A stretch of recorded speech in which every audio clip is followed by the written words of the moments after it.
They told me the Emperor protects. But when the black ships came for us, there was no protection. Only the cold judgment of silence. I remember the sound before I remember the faces. The howl of the void swallowing prayers, the iron steps of the black ship's wardens echoing through the cells like thunder in a tomb. They called us the Emperor's chosen, yet the ones who screamed the loudest were taken first. Every few hours the doors would open and the air would taste of ozone and incense. The light was too white to be merciful. They said those who passed would serve upon Terra, their minds refined into instruments of faith. The rest of us, the ones whose minds cracked under the weight of his gaze, were offered up as fuel. I have seen men burn like candles in his name. I have seen the soul made visible. This is not redemption. This is consumption. So if you still believe the Emperor protects, watch closely. Because this is how he feeds. If this story reaches you across the void, carry it onward. Subscribe your vigilance, share this remembrance, and keep the flame of curiosity alive. For in a galaxy where ignorance is mercy, knowledge itself is rebellion. They always came at dawn. Not the dawn of the sun, but the dawn that came from the void, the one that turned every window in the hive into a pale wound of light. The air would grow still.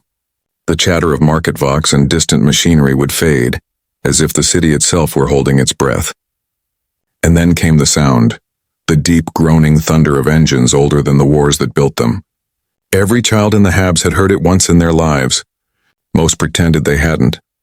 Those who remembered it too vividly spoke of it only in whispers. The black ships have come. I was 12 when I first saw one. It didn't land. They never did. It hung in the upper reaches of the smog, vast and motionless, its silhouette visible only through the breaks in the cloud where lightning flickered across its hull. It was larger than belief, an obsidian blade against the heavens. Even the Arbites' patrols stopped their march to look up.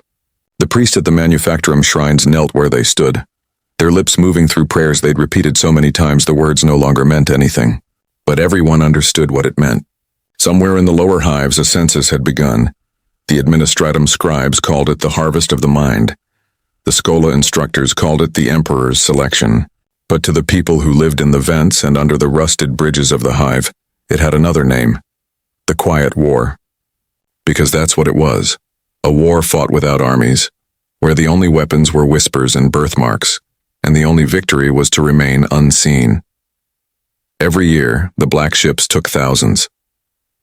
The sanctioned Psykers were paraded through the plazas in chains of gold, their heads shaved, their eyes blindfolded against the sin of vision. They were the lucky ones, the ones who would live long enough to serve. The rest were never spoken of again. They vanished between the decks into the lightless places where even the Mechanicus dared not look. When they came for me, I was asleep. The sound woke me first, a hiss like the slow drawing of a blade. Then the air around my bed turned cold and a figure filled the doorway. He wore robes of midnight, his face hidden behind a respirator grill that hummed softly with vox distortion. Two more followed, their hands encased in silver gloves, each carrying a small device that pulsed with faint light. My mother didn't scream. She didn't move at all. She only whispered, "The Emperor protects," and made the sign of the Aquila over her chest, her hands trembling. The man in the respirator inclined his head in acknowledgement. "He protects the pure," he said, his voice filtered and calm, "and purifies the rest." They took me without struggle. There was nothing to fight. The moment the silver glove touched my skin, the air seemed to fold inward. I felt my body float. My thoughts turned to static. The world dimmed like the fading end of a candle. The last thing I saw was my mother's face, a mask of faith so perfectly still that it might have been carved from stone. When I woke again, I was in darkness. There was no sense of time aboard the black ship. The lights came and went without pattern, and the hum of the engines was constant, a pulse that drowned out thought. I remember the smell, iron and incense, sweat and sterilized air. The walls were lined with what I first thought were pipes until one of them moved. They were bodies, hundreds of us, bound in place by iron clamps that hissed with faint vapor. Some wept, some prayed. A few sang hymns through cracked lips until the ship's warden silenced them with a pulse of the neural rods. It was in that silence that I first heard them, the whispers. They crawled under the noise of the engines, threading through the hum of machinery, through the breath of the prisoners. At first they were faint, like dreams you remember half wrong. Then they grew clearer. They spoke in languages no human tongue should remember, yet every syllable made sense to me. One voice was a woman's, soft and infinite, asking me if I feared the dark. Another was laughter, wet, low, endless. I pressed my hands to my ears, but the sound was inside me. When I opened my eyes again, I saw the others staring, some at me, some at nothing at all. One boy, maybe my age, began to convulse. His restraints groaned as his back arched. His eyes rolled white. The lights above him flared and burst. Before anyone could scream, a bolt of blue light tore through his skull. The smell that followed was sweet like burnt sugar. The wardens came then, walking in perfect formation, their faces hidden behind mirrored visors. They removed the body without a word. That was when I understood we were being sifted. Not all at once. Not by choice. The ship itself was listening to us, feeling for the spark that would make us useful, or dangerous. The whispers were not dreams. They were the warp itself, testing its reach, probing our minds like fingers pressing against thin glass. Some broke immediately, some endured. But everyone eventually reached their limit. Days or maybe weeks passed. I learned not to speak, not to react to the voices. I learned that the ship rewarded stillness, punished curiosity. The food was tasteless paste, the water thin and cold. Sometimes the wardens would take one of us away. Sometimes they would bring another back. Those who returned were quiet, hollow, their eyes filmed over with gray. One night, if it could be called night, a light appeared in the distance. Not the white glare of the ship's lamps, but something warmer, pulsing like a heartbeat through the floor. The clamps released. My limbs fell free. I rose with the others, drawn toward the glow. No one spoke. No one had to. It was a calling, a psychic gravity that pulled us toward the center of the ship. We walked through corridors of metal engraved with prayers in high Gothic, each word scored deep enough to bleed. Servitors lined the walls, their mouths stitched shut, their torsos fused to the ship's systems. The hum of the engines changed pitch, becoming almost melodic. Ahead, massive doors opened like the parting of a wound, and we entered the chamber they called the Hall of Ascension. It was vast, cathedral-like, its ceiling lost in shadow. Chains hung like constellations, swaying with the rhythm of the ship's pulse. At the center stood a dais, and upon it a figure in golden armor that gleamed faintly even in the dark. His face was a skull of polished bronze, his eyes glowing with internal fire. In his hands he held a staff inscribed with the sigil of the Inquisition. "Children of the Emperor," he said, and his voice filled the room as though it came from the metal itself. "You are gathered to serve and through service to be purified." He raised the staff. The runes along its length came alive, spilling red light across our faces. "The weak will be burned away," he continued. "The strong will carry his will into the warp. The Emperor knows your names. The Emperor knows your limits. You will show them to him." There was no defiance. No one tried to run. One by one, we stepped forward toward the light. When my turn came, the Inquisitor's gaze met mine, and I felt the weight of 1,000 thoughts pressing against my skull. He saw everything, my fear, my memory, my secret wish to live. Then something else, a flicker of recognition, as if he'd found a familiar echo inside me. "Potential," he said softly, "but fragile." The floor beneath me opened. I fell into fire. The flame was not heat. It was thought. Pure, bright agony that stripped me to the bone and rebuilt me in the same heartbeat. I saw visions. Cities of glass under black suns, screaming angels made of circuitry. Oceans where every wave was a human face. I screamed, but the sound never left my throat. When the light receded, I was lying on a cold slab, my veins glowing faintly with residual energy. A servitor leaned over me, its face a ruin of tubes and sockets. It whispered one word: candidate.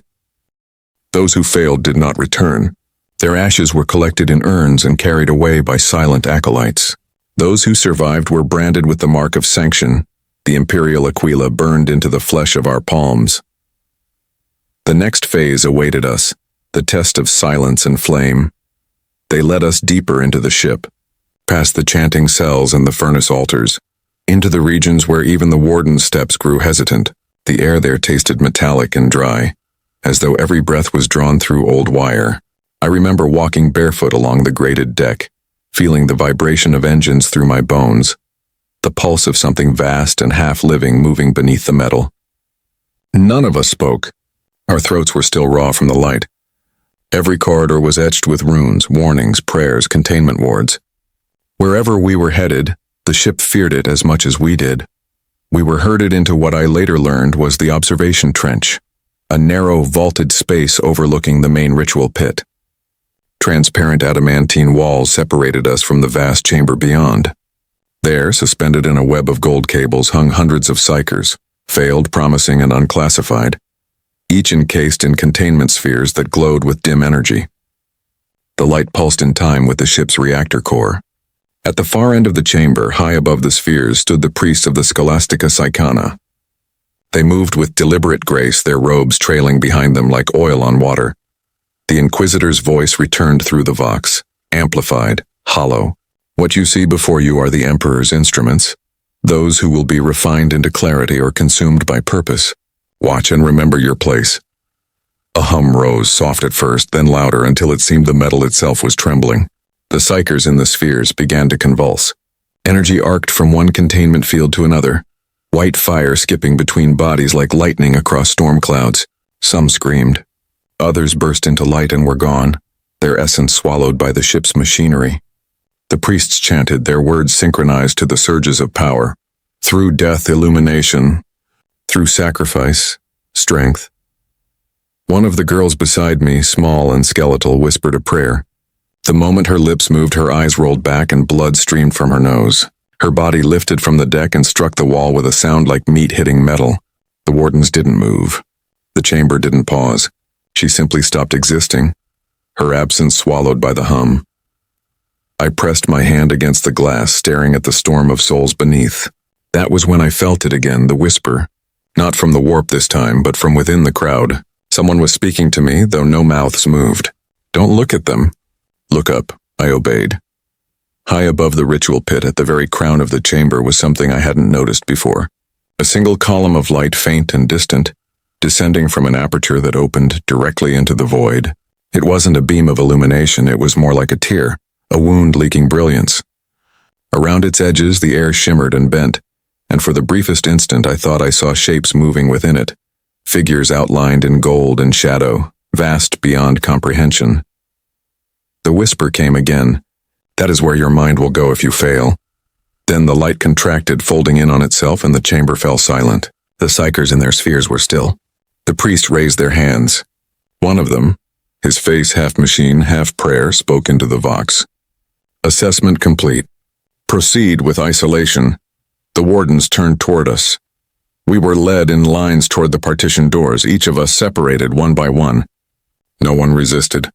The sound of the doors closing was the sound of a world ending, each thud sealing someone else's fate. When my turn came, I was pushed into a narrow cell lit by a single red lumen. The door sealed behind me. The room was empty except for a chair and a mirror bolted to the wall.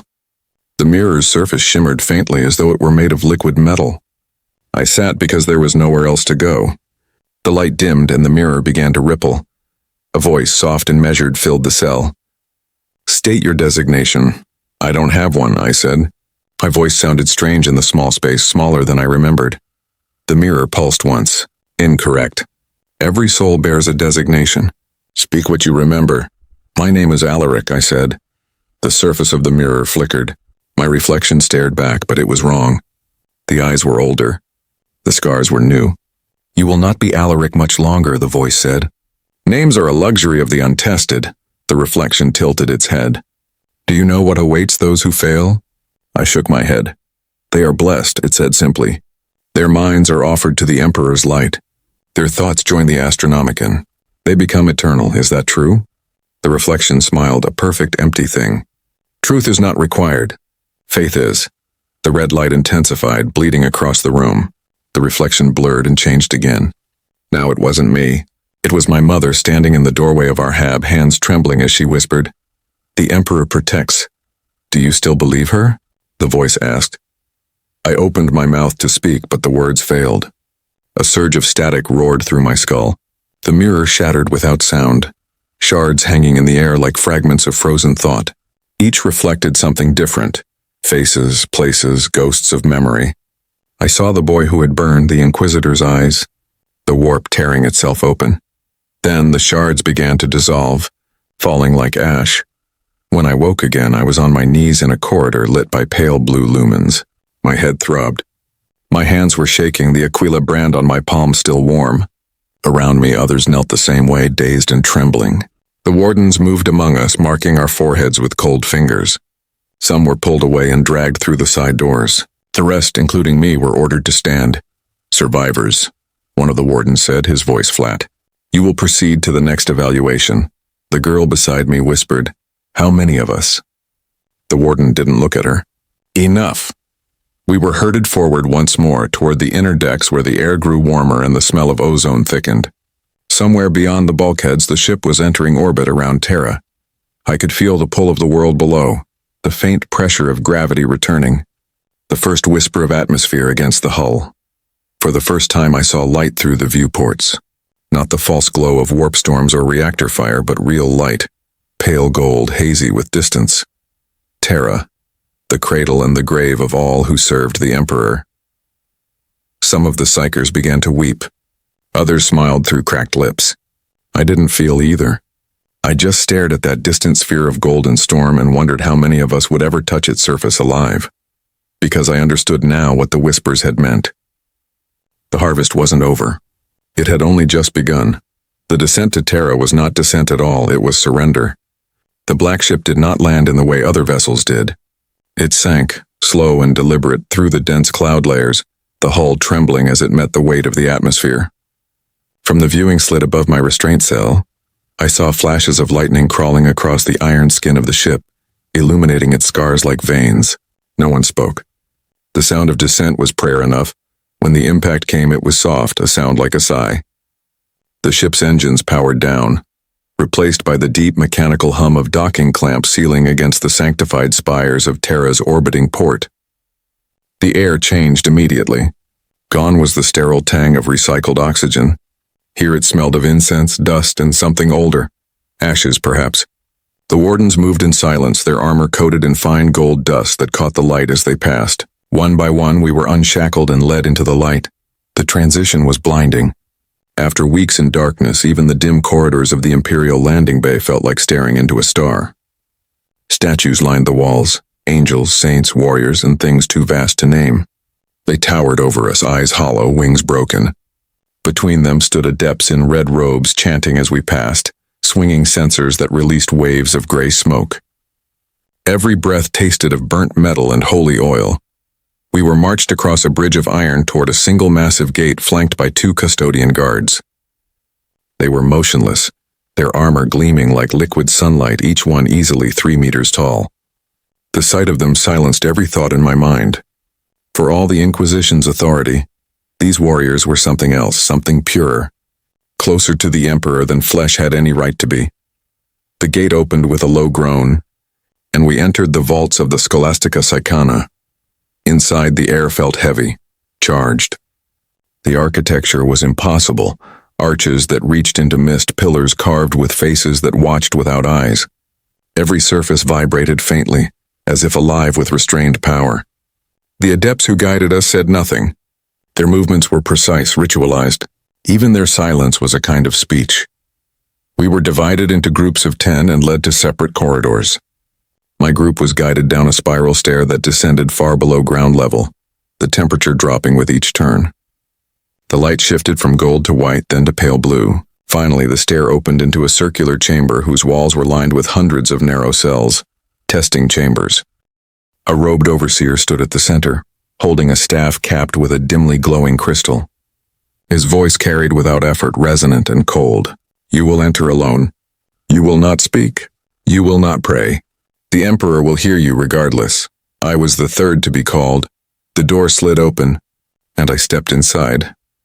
The room was smaller than a chapel confessional. Bare metal walls, a single chair and a crystalline orb suspended above it. The air smelled faintly of ozone and salt. I sat because I could not stand. The door closed behind me with a hiss, sealing out every sound. Then the orb began to glow. At first it was beautiful, a warm pulse, gentle like the memory of sunlight. Then the warmth became heat. I felt it against my skin, then beneath it, spreading through my veins like fire. The voice that followed wasn't external.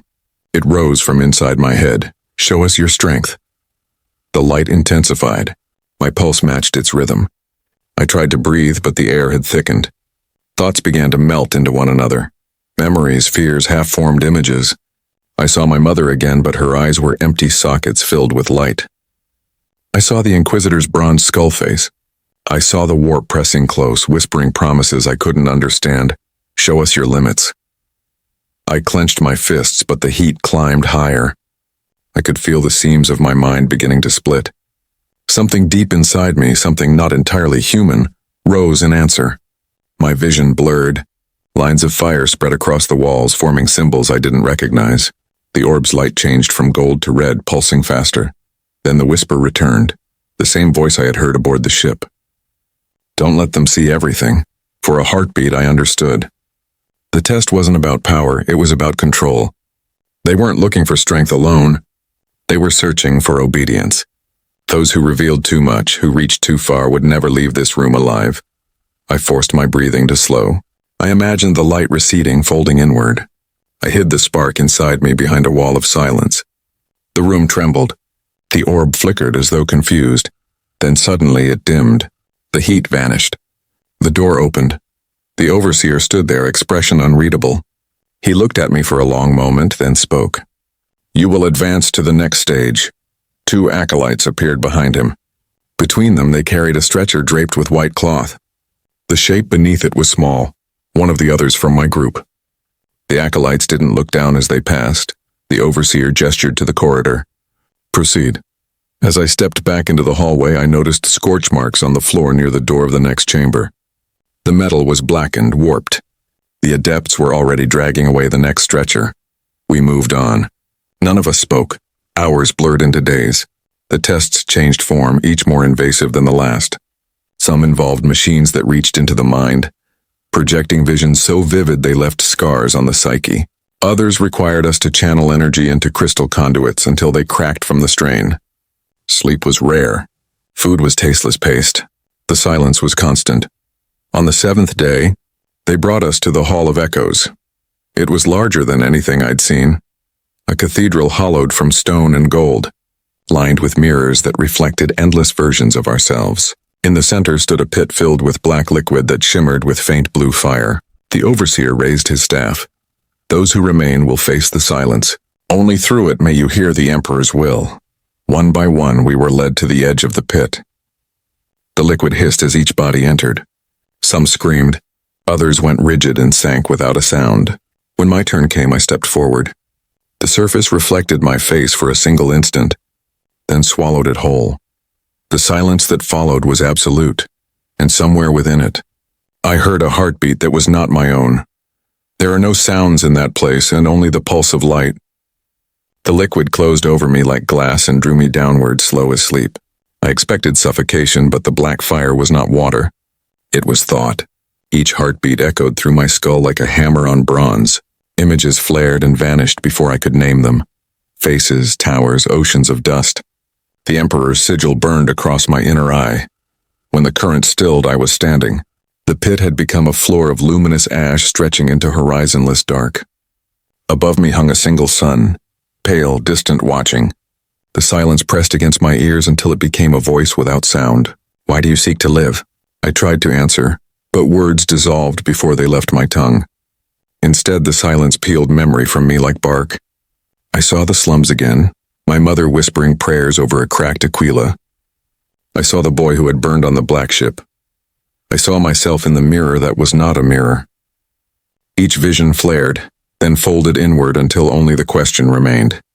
Why do you seek to live? I thought of the answer they wanted. To serve, to obey, to glorify him on Terra. But the words would not come. Beneath all the obedience, beneath the doctrine hammered into every thought, another truth stirred. Because I want to see what lies beyond the light. The silence shuddered. The ash beneath my feet rippled outward like water struck by a stone. The pale sun pulsed once, then fractured into countless eyes. From the cracks between them, a presence unfolded. Immense, half-remembered, neither kind nor cruel. It regarded me the way an ocean regards a drop. Curiosity, it said. That is the beginning of heresy, and yet, the Emperor once prized it too. A cold wind rose from nowhere. Shapes coalesced in the distance. Tall, robed figures of light wearing the masks of inquisitors, their faces smooth and empty. They circled me, whispering in high Gothic so pure it flayed the air, every syllable carved meaning into my flesh. Submit your will. Silence your thought. Something inside me broke, not with pain but with release. I knelt not in worship but to keep from shattering. The ash turned to flame around my hands. I felt my mind splitting again, one half screaming, the other watching in awe. Then a new sound entered the void. Faint, rhythmic, human. A heartbeat, my own. It thudded once, twice, and the silence recoiled as if burned. The robed figures dissolved into smoke. The pale sun blinked out. I was back in the pit, choking on real air, my lungs tearing free of whatever dream had held them. Hands dragged me upward, adepts in gold-trimmed robes chanting mechanical prayers. The black liquid clung to my skin, steaming where it touched. I collapsed onto the stone floor, trembling, my veins still glowing faint blue. The overseer leaned close, his augmetic eye focusing with a click. You have passed through the silence, he said. Few return intact. His voice was almost gentle, but the word intact did not comfort. Around me lay the bodies of those who hadn't risen, their faces calm, their eyes empty sockets of light. The adepts moved among them, harvesting the last wisps of energy from their skulls into crystal vials. Nothing wasted, not even death. We were given new robes, gray and rough, marked with a single crimson line across the chest. Initiates, they called us now. Our numbers were fewer than half of what had entered the vaults. We were fed, examined, branded again, this time on the back of the neck, the sigil of the Scholastica Psycana seared into flesh. It pulsed faintly with each heartbeat, a reminder that the Emperor now lived within us, or perhaps that we now lived within him. Days blurred into ritual. We were taught control through deprivation, to starve our senses until thought itself dulled. The instructors spoke rarely. When they did, their words were precise, each syllable weighted like a blade. Emotion is leakage, one said. Leakage invites corruption. At night, when the dormitory lights dimmed, the whispers returned. Softer now, almost kind. They spoke not of damnation, but of memory, of the ones who had burned and the purpose they served. Every soul that dies here lights the path through the void. I began to believe it, not as faith, but as necessity. Belief was the only armor left. Weeks later, we were summoned to the upper sanctum for the final examination. The same custodians stood at the doors, silent as statues. Beyond them stretched a hall of glass and fire, and at its far end an altar shaped like a sunburst. Upon it rested a single bound figure, another psyker, older, his body covered in script and wires. The overseer gestured toward him. This one failed the silence, he said. He did not die. Therefore he serves differently. The bound psyker's eyes flickered open. There was no white, no iris, only light. His mouth moved and the air trembled. The adepts adjusted the restraints. Tubes filled with liquid thought pulsed in rhythm. The overseer turned to us. You will stand witness to the Emperor's mercy. The floor split apart. From beneath rose a pillar of flame, pure and gold, encasing the bound man. He did not scream.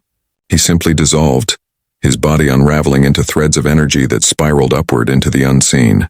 The glow faded, leaving nothing but the smell of ozone and a whisper that lingered in every mind. He has joined the light. The overseer lowered his staff. Thus ends the test of flame. Those who remain will ascend to purpose. Those who cannot bear it will find rest. When the ceremony ended, we were dismissed in silence. But as I turned to leave, I felt a hand on my shoulder, cold, metallic, heavy. The overseer's voice was low enough that only I heard it. The light saw something in you. Guard it well. It will either save you or consume you. That night, as the dormitory dimmed and the whispers stirred once more, I dreamed of a great beacon burning in the void, a sun of chained souls, each one screaming praise. And within it I heard my own voice, calling back from somewhere deep inside the fire. They never told us. When we were leaving Terra, they simply woke us at dawn, if dawn existed beneath the planet's endless storm, clouds, and marched us in silence toward the hangar bays. The halls of the Scholastica Psycana were still, the air trembling faintly with unseen power. I had begun to feel the hum of the place in my bones, as though the entire world beneath my feet was alive and dreaming. The corridors widened until they became tunnels of black stone veined with gold, engraved with verses in high Gothic. The words glowed faintly as we passed, each syllable a prayer of containment and sacrifice. The adepts called it the Golden Passage and only whispered what lay beyond. It was said to lead not merely off-world but inward, toward the heart of the Imperium itself, where the Emperor's will burned brighter than the stars. The air grew warmer, thicker. I could smell metal, blood, and incense. At the end of the tunnel, the light changed from gold to white, blinding in its purity. We stepped through and emerged into a space so vast it seemed without walls. Before us stretched a sea of bodies, thousands upon thousands of Psykers, kneeling in perfect lines that vanished into the distance. Above them hung cables of glass and metal, pulsing with faint blue light, connected to great pylons that rose like towers of bone. Servitors moved between the ranks, their faces expressionless, their hands bearing silver implements that hissed faintly with anesthetic vapors. The air trembled with a low chant.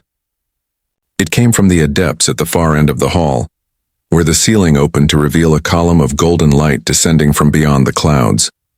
It was beautiful, terrible, endless. We were herded into place, kneeling among the others. The adepts instructed us not to move, not to speak, not even to think beyond the prayers given to us. Through death, illumination. Through silence, devotion. I looked around. Some of the Psykers were little more than children. Others were old, their bodies bent beneath the weight of chains. All of them wore the same expression, somewhere between fear and peace. The golden light above flickered once. The chant deepened, and the ceremony began. The servitors moved down the rows, placing iron circlets upon each bowed head. I felt mine lock into place with a click. The metal was cold, then burning. Lines of blue fire spread from the circlet across my skin, tracing veins and nerves until I felt the world narrowing to a single point of light. The adept's chant merged with the hum of the pylons until it became one continuous sound, a low harmonic pulse that vibrated through the marrow. The first screams came from the farthest rows. They rose, merged, then vanished into the sound. Each time one faded, the light above brightened, the chant grew stronger. The pattern repeated again and again like a heartbeat. I tried to pray, but the words disintegrated in my throat. My thoughts scattered like sparks in the wind. The circlet's light deepened to red, then violet. I could feel something vast pulling at the edges of my consciousness, a current flowing outward into that pillar of gold. It wasn't just energy being drawn, it was us, our minds, our memories, our very selves. And through it all, a single realization struck me. This was no punishment. This was purpose. We were not dying. We were feeding. The light flickered again. Through the haze, I saw movement at the far end of the hall. A procession of robed figures entered, tall, motionless custodians flanking them. At their center walked a man draped in gold and crimson, his armor carved with the sigils of the Astra Telepathica. His eyes glowed faintly behind a mask of filigreed iron. "The offering is accepted," he declared. "The Astronomican shall burn brighter this day." He raised a staff capped with a crystal that pulsed in time with the light. The adepts bowed. The custodians inclined their heads, and then the man turned the staff toward the sky. The golden light roared to life. The sound was beyond sound, an ocean of voices crying out in unison, stretching into the void. I saw the faces of those beside me dissolve into light. I felt my body tremble as energy ripped through it. My thoughts began to fragment, each memory burning bright before vanishing. My mother's voice, the mirror, the silence, the pit. Then, amid the storm, I felt a presence, not the Emperor, not entirely human, but something older. It reached through the light, touching each of us in turn. Its touch was cold and merciful all at once, and then the whisper returned, "Not yet." The current shifted. The pull weakened. The light around me dimmed, and for the first time I felt weight return to my body. I gasped and fell forward, breaking the circuit. The circlet snapped and fell away.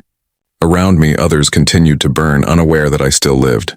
The golden-robed man's head turned sharply. His gaze found me. For a moment, the light in his mask flared brighter, as if the sun itself had looked directly at me. Then he spoke, calm and certain. "Remove that one. He is not yet ready to be consumed." Servitors seized my arms, their grip mechanical and unyielding. The last thing I saw as they dragged me away was the hall blazing with light, the pillar reaching upward into the void, pulsing like a living heart. The voices within it were no longer screaming. They were singing. As the doors sealed behind me, I realized what the whispers had meant. The Astronomican wasn't a beacon. It was a wound that bled light into the dark. They took me below the golden passage, deeper than I had ever imagined the vaults of Terra could reach. The walls there were not marble or gold, but raw stone streaked with iron veins, slick with condensation. Every few steps a rune burned faintly on the surface, wards to keep whatever lived down here contained. The air grew thick, metallic, almost wet, as if I were breathing through a mouthful of blood. The servitors said nothing. They never do. Their hands were steady, their grip perfect. I stopped struggling after the first corridor. There was nowhere to run. We descended through a tunnel of spiraled steel until the hum of the Astronomican was only a memory. The silence here was total, broken only by the hiss of hydraulics and the faint beat of my own heart. I counted my breaths to stay sane, each one an anchor to reality. After the 100th, the tunnel opened into a cavern of machinery, vast, ancient, and alive. The air shimmered with heat from reactors the size of cathedrals. Thick conduits ran from the walls into the floor, feeding into what looked like a single massive containment engine at the center of the chamber. The servitors released me and retreated without a word. I was alone except for the machine and the sound of its heartbeat. Then from behind the web of pipes a figure emerged. He wore no robe, no badge of office, only armor of dull silver engraved with chains of binary code. His face was bare, human, lined with age. Only his eyes betrayed him, burning with the light of 1,000 souls. "I know you," he said softly, as if to himself. "I felt you falter in the passage. I tried to kneel, but my legs wouldn't obey. Who are you?" He smiled, thin and sorrowful. "Once I was called a keeper. Now I am only the memory of one. My duty is to tend to those who escape the flame but are not yet consumed by it." "The flame?" I asked. "You mean the Astronomican?" He nodded. "You have seen it, the wound in the void. That is its truth. It is a beacon only because it never stops bleeding. The Emperor burns, and through his pain we see the stars. Every day 1,000 souls are added to his agony to keep that light alive." His gaze drifted toward the containment engine. "Those who fail to surrender completely. Those whose minds survive the offering. They end up here." I followed his eyes. The engine's surface pulsed almost like flesh. Through the transparent plates I saw movement, shadows shifting in the liquid light within. Human shapes, faces pressed against the glass, mouths open in silent screams.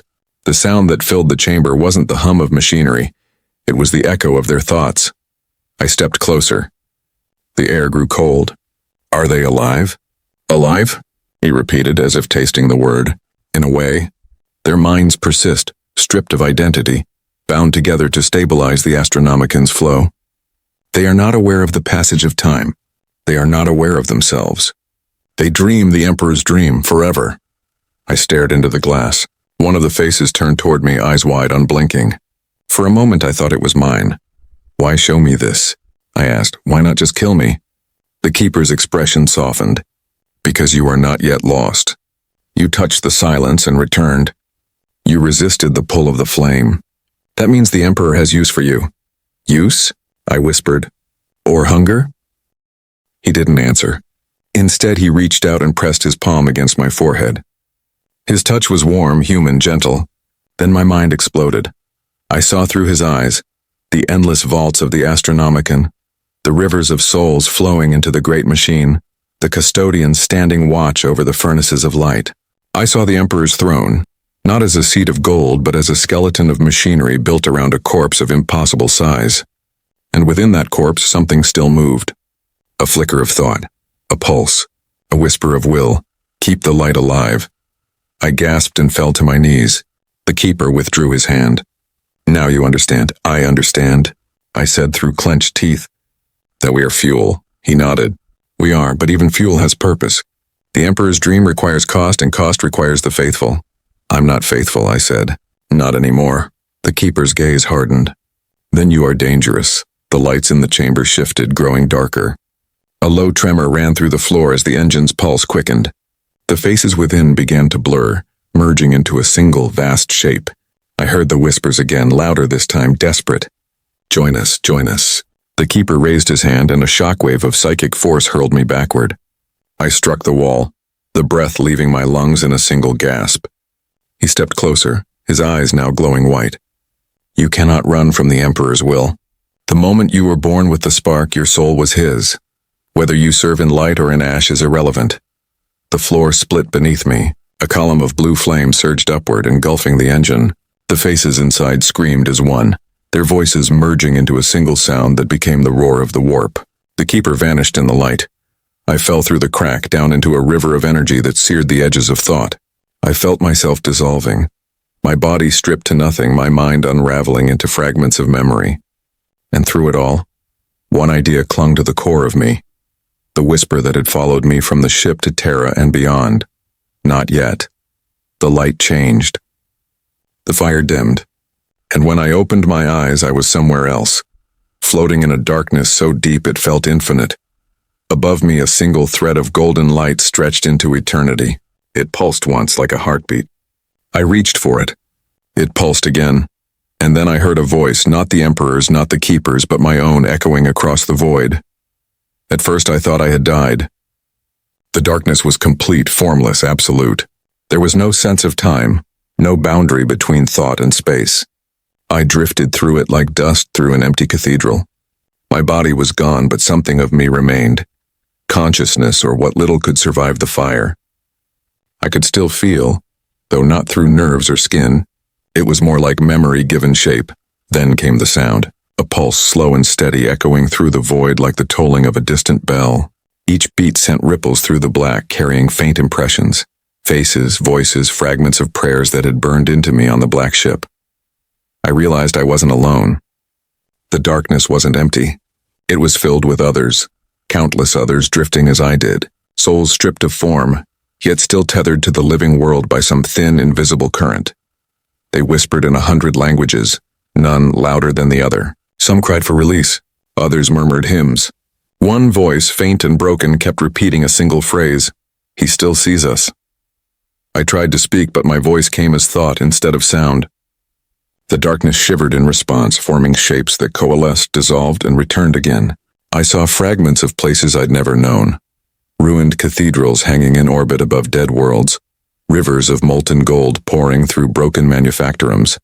Statues of angels whose wings were made of wire. The vision shifted faster the longer I watched until they blurred into a single blinding light. Then came the pull. It was not physical, it was summoning. A call echoing from across reality, dragging me upward toward the light. I resisted at first, but resistance was meaningless. I was a mote in the tide of eternity. I rose through the black, the whispers following, growing louder until they became song, a dirge without words, carried by the dead to the living.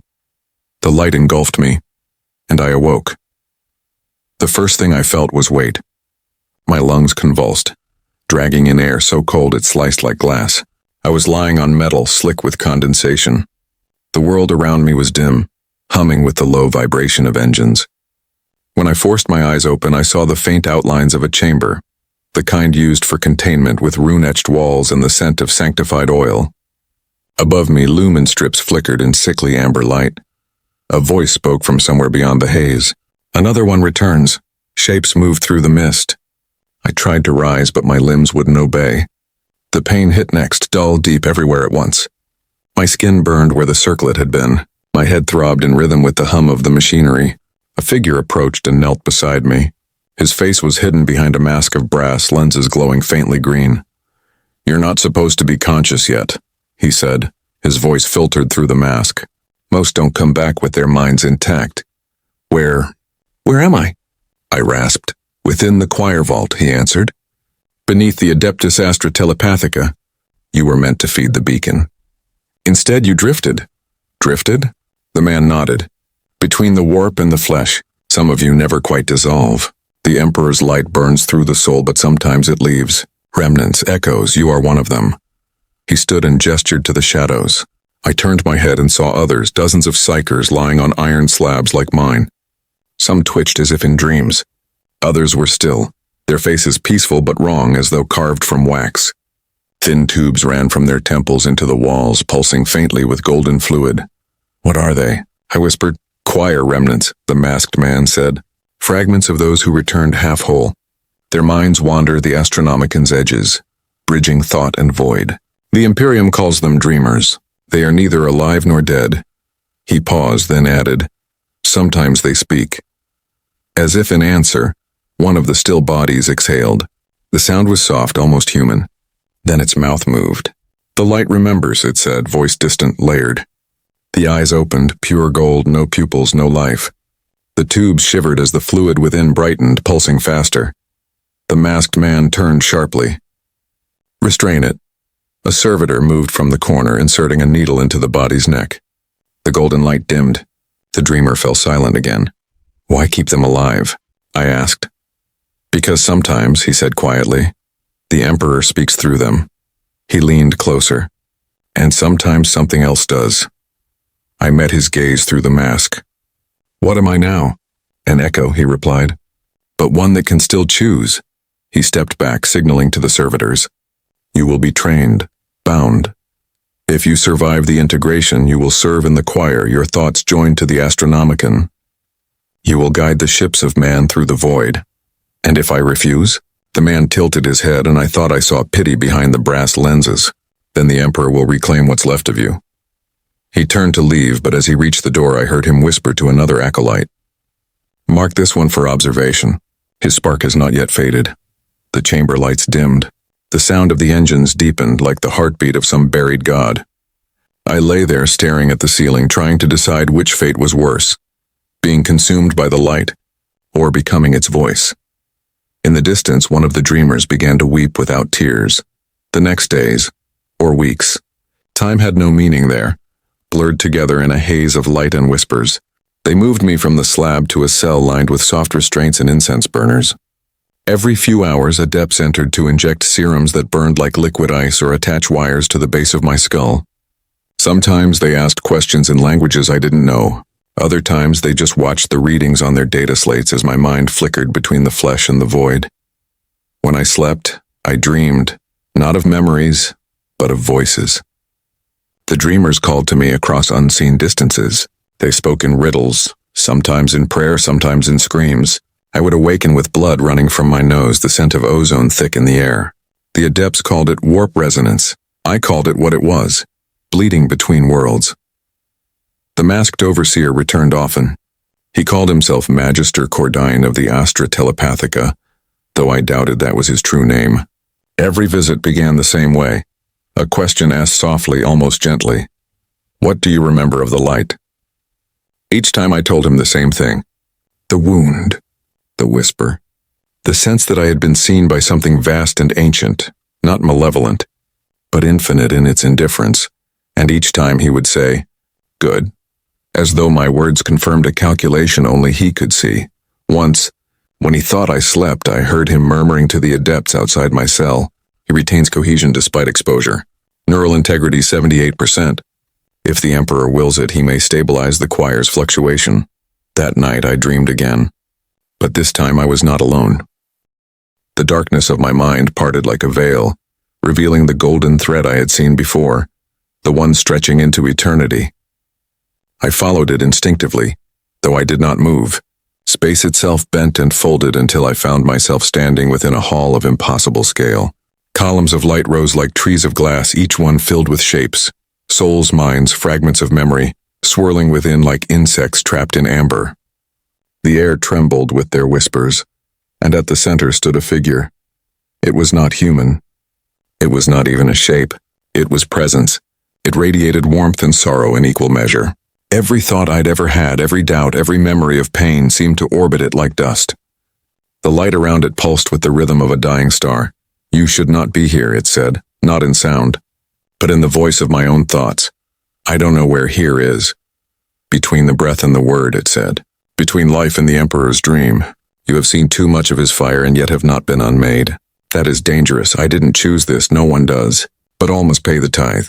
Even I felt the presence look at me then. Not with eyes, but with will. It was like being stripped bare, my essence laid open to something that saw not just what I was, but everything I could be. What are you? I asked. For the first time I sensed hesitation. A remnant, it said. A shadow cast by the light that feeds the Imperium. I remember what it meant to feel. I remember his voice before it became pain. The realization struck me cold. You're part of him. The presence dimmed, flickering like a candle in the wind. A fragment, perhaps. A dream the Emperor no longer dreams. But even a fragment remembers. The golden thread began to tighten around me. Why show me this? I demanded. Why let me see the wound, the engine, the truth of what we are? Because, the presence said softly, you are the first to ask. Most burn, a few serve. Fewer still wonder why. The light pulsed once more. The Astronomican is not just a beacon. It is a promise made on a dying breath. It binds the Imperium as surely as it blinds it. The cost must always be paid. But perhaps one day, someone will ask if the light was worth the fire. Before I could answer, the thread snapped. I woke screaming. The walls of my cell were alive with gold fire. My veins burned. Every surface rippled like water under invisible pressure. Alarms blared. Servitors burst in, restraining me, their mechanical limbs digging into my arms. Through the haze, I saw Cordain rush forward, shouting orders. He's bridging. Containment field to maximum. I felt my mind stretching, splitting, pouring outward into the void even as they tried to anchor it. The dreamers in the other chambers began to wail, their voices joining mine in a terrible harmony. Energy surged through the walls, through the tubes, through me. The Astronomican's light flared within my skull until it became everything. Then, as suddenly as it began, the pressure stopped. I collapsed back onto the slab, smoke rising from my skin. My vision swam with afterimages, faces, shapes, the golden hall fading into black. When I finally regained focus, Cordain was standing beside me, his mask cracked from heat, revealing one human eye. It was wide with awe and fear. You saw him, he whispered. I nodded weakly, or what's left of him. Cordain's voice trembled. Did he speak? Yes. What did he say? I met his gaze. He said the light remembers and one day it will choose what to forget. Cordain's face went pale behind the mask. For a moment I thought he might strike me down right there for the heresy of it. Instead, he turned away. This must be contained, he muttered. No record. No witness. He left the cell. The door sealed behind him with the finality of a tomb. But the dreamers didn't stop whispering. They repeated the words I'd spoken over and over, their voices merging into a single echo that filled the chamber until I could no longer tell if they were speaking, or if the light itself was. The light remembers. They did not destroy me. I had expected execution, purification by flame or silence by neural blade, but instead they transferred me. The escort was silent, faceless. 2 custodian wardens and a choir of blank-faced sisters of silence whose mere presence dulled thought.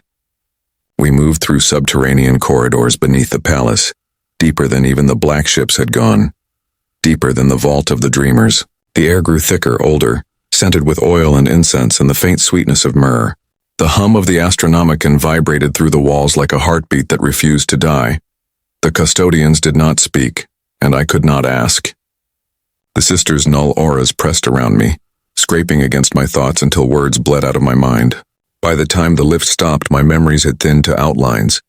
Even my name felt distant, something once spoken by another mouth. The doors opened and I saw the chamber. It was not a cell, not entirely. It was a sanctum, a vast circular hall carved from obsidian and gold, ringed with statues of warriors I did not recognize. Each bore the mark of the Aquila, though their armor was archaic, predating the Great Crusade. At the center of the chamber stood a dais of stone and brass, its surface etched with circuitry and sigils of containment. On it lay a single object, a sphere of black glass floating a few inches above its cradle, pulsing with faint inner light. The custodians halted at the threshold. One turned to the lead sister and said, "He is marked."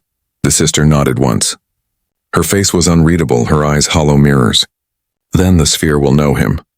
I was pushed forward until I stood before the object.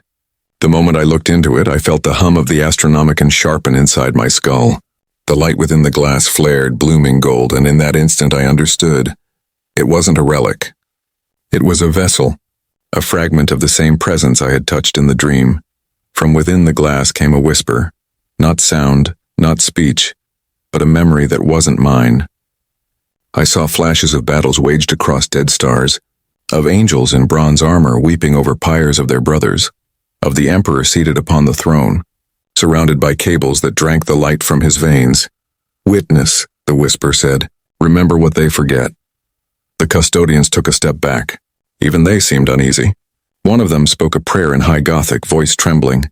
Ave Imperator Lux Eterna, guard us from the truths that burn. The sphere pulsed again and the world shifted. The chamber fell away, replaced by vision. I stood on a plain of glass and ash beneath a sky of black fire. Towers rose in the distance, cracked and bleeding molten light. Around me moved legions, humans in armor, golden and terrible. Their banners were the color of judgment, their faces pale with devotion. They marched toward a single figure standing at the heart of the ruin, a giant in robes of white, his face hidden by a halo of light so fierce it could not be looked upon. The Emperor. He raised his hand. The light of him was not gentle. It was surgical, precise, absolute. The legions fell to their knees. Their shadows burned into the ground like stains. I could not breathe beneath the weight of it. The air itself seemed to kneel. Do you see now? The voice was not the Emperor's, it came from behind me. The presence I had felt in the dream stood there, still robed in gold light but diminished, fractured, its shape blurred at the edges. This is what it means to rule through faith. Every star that shines is a pyre. I turned to face it. You said you were part of him. I was. Once. The light flickered, weaker now as though speaking cost it something. I remember when he was not a god but a man, when he still believed that truth could be born without worship. But men broke that belief. They needed him to be more than mortal, and in giving them that, he forgot himself. The Emperor's figure on the plain began to move again, ascending a stairway of flame toward a vast machine that loomed behind him, the golden throne, though it was not golden then. It was raw, skeletal, a prison still being built. What are you showing me? I asked. The moment the Imperium began to forget what light costs, the scene changed. I saw the burning of Prospero, the fall of worlds to the madness of the warp, the sons of the Emperor turning on one another under banners of ruin. I saw the black ships first set sail, their holds packed with Psykers, terrified, bound, singing prayers through torn throats. I saw the Astronomican lit for the first time and the scream that followed, a sound so vast it could not be heard, only felt. The light that had seemed divine now looked like open flame devouring everything that dared to draw near. You call it salvation, the presence said, but it is hunger given purpose. I fell to my knees, choking on the taste of ash. Why me? Why show me this? Because you have seen the wound and did not look away. You have walked between life and the warp and returned whole enough to speak. The Emperor cannot hear himself anymore. His mind is stretched across the galaxy, fragmented by prayer. But he remembers through us the echoes, the witnesses, the fragments that refuse to burn. The world around me dimmed. The fire receded. I was back in the chamber, the sphere hovering before me, pulsing gently. My hands were trembling. The custodian stood still, statues of gold and silence. The sisters watched from the doorway, their eyes like voids. One of them spoke, her voice dry as parchment. Did he speak to you? I stared into the sphere. Its light had faded to a dim ember. He remembers, the custodian's head inclined. Then our duty is complete. They turned to leave, sealing the great doors behind them. I was alone with the sphere and the echo of my own breath. But even in the silence, I could still hear the faintest whisper like a candle still fighting the dark. The light forgets so that mankind can endure. And beneath it, softer still, words that chilled me more than any prayer. But memory always returns. The sphere flared one final time, as if in agreement, and the walls around me began to hum. Somewhere deep within Terra, something ancient turned its gaze toward the dark between the stars. The sphere did not go dark. It breathed. Slow, deliberate, alive. Each pulse of its light was a heartbeat, and with every beat came the echo of thoughts that were not my own. Whispers spoken in tongues older than the Imperium itself. I stood frozen before it, the air thick with heat and sanctity. The chamber felt smaller now, as though the walls had drawn closer to listen. Do you hear them? The voice was not mine, nor the keeper's, nor even the Emperor's ghost I had seen. It was the voice of the light itself, ancient and exhausted. They pray even in death. They pray because they fear what silence will sound like. Images flooded my mind again. Worlds burning under cold suns. Battlefields turned to altars. Fleets adrift in the black. I saw Psykers screaming as their souls were torn apart to fuel the Astronomican, their bodies collapsing into dust before their prayers could end. Yet among the horror there was something else, a pattern. The light flickered not randomly but intentionally, weaving threads of gold between the images as if tracing a path through time itself. "What are you showing me?" I whispered. "The truth that even the Emperor cannot forget," the voice replied. "The Imperium burns so that men may see, but no light lasts forever. When the Astronomican falters, what remains will not be the Emperor's will. It will be his memory, carried in those who survived his flame." "Then what am I?" I asked. "A survivor? A mistake?" The light dimmed, and in its fading glow I saw my reflection in the glass, my eyes glowing faintly gold, my veins pulsing with the same light that filled the sphere. "You are the first dream that refuses to end," it said. "You are proof that even fire can remember what it consumed." The floor trembled. Somewhere above I heard alarms, muffled, distant, but urgent. The custodians had felt it too, perhaps. The sphere's pulse was radiating beyond the chamber, echoing into the very arteries of the palace. Machinery groaned in the depths. Statues cracked. The hum of the Astronomican shifted tone, no longer steady but quivering, uncertain, alive. I reached for the sphere before I understood why. My hand hovered above it, trembling. The light gathered toward my palm like water drawn to thirst. For a moment I felt the weight of billions of lives. Every thought, every scream, every act of faith pressed into my chest. I expected agony. Instead I felt warmth. Recognition. "Do you understand now?" the voice asked. "The Emperor's light endures not because of his will, but because of ours. It is memory that keeps it alive, the memory of every soul burned to feed it." The chamber doors burst open. The custodians stormed in, golden armor blazing. Behind them came the sisters, null auras sweeping the air like tides of ice. One custodian raised his halberd. "Step back from the relic." I tried to speak, but my voice was not my own anymore. "It's not a relic," I said. "It's awake." The sphere flared with blinding light. The null fields failed instantly. The sisters screamed as their psychic silence turned to static. The custodians staggered, their armor sparking with arcs of gold energy. From the cracks in the walls, runes ignited, sigils of containment breaking, releasing centuries of bound power. The sphere rose from its cradle, shedding fragments of itself like ash. For a heartbeat, it looked like a miniature sun, its surface rippling with molten patterns that spelled words too old to exist. The whispers in my head became one voice, a chorus speaking in perfect unity. "We remember." Then everything broke. The light surged outward, consuming the chamber, the custodians, the sisters, everything. But it did not destroy. It rewrote. The marble turned to glass, the statues to silhouettes frozen in mid-motion. The air itself shimmered like a mirage. I stood in the center of it all, untouched, the sphere hovering above my hand like a second heart. And then, as suddenly as it had come, the light withdrew, pulled back into the sphere, leaving only silence and ruin behind. The custodians lay motionless, their armor dim. The sisters were gone, their presence erased as if they had never existed. I fell to my knees. The sphere drifted back to the dais, now dim and cracked.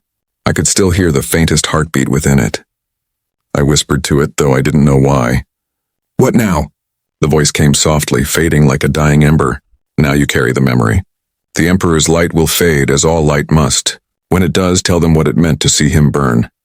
The sphere flickered once more, then went still. I sat in the ruins of that chamber for what could have been hours or centuries. No one came. The Astronomican's hum continued above, steady and eternal, as if nothing had changed. But I knew better. The Emperor still burned. But now, somewhere deep within that endless fire, he remembered. When the custodians finally found me, I did not resist. They took me upward, through the golden corridors of the palace, through the sanctums where prayers never stopped.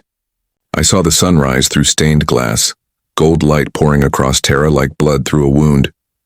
For the first time, I did not look away, because I knew what it meant. It meant that somewhere beyond the veil of the warp, the light that forgets had finally learned to dream again. And in that dream, the Emperor was watching.